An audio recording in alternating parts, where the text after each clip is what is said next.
Hey guys, সবাইকে good morning.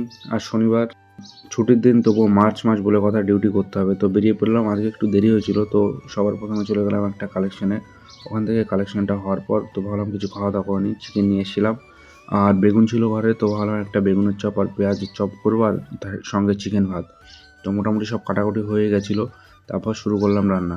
সবার প্রথমে চপগুলোকে ভেজে নিয়েছিলাম, তারপরে আর কি সব পেঁয়াজ টেয়াজ কুচি যা ছিল সব দিয়ে দিয়েছিলাম একবারে, আর চিকেনটা একবারে করে নিয়েছিলাম।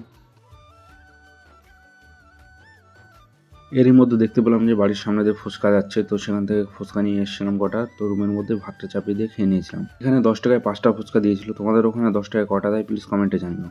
ভাতটা যেহেতু কুকারে বসিয়েছিলাম, তো 10 মিনিটের মধ্যে আমার ভাতটা কমপ্লিট হয়ে গেছিলো। হওয়ার পর একবার আমি খাওয়া দাওয়াটা সেরে নিতে চাইছিলাম, কারণ আমাকে আজ বাড়িও যেতে হবে। তো তার আগে কিছু কাজ ছিল, সেটাও আমার কমপ্লিট করতে হবে। আর সত্যি চিকেনটা খুব দারুণ হয়েছিল।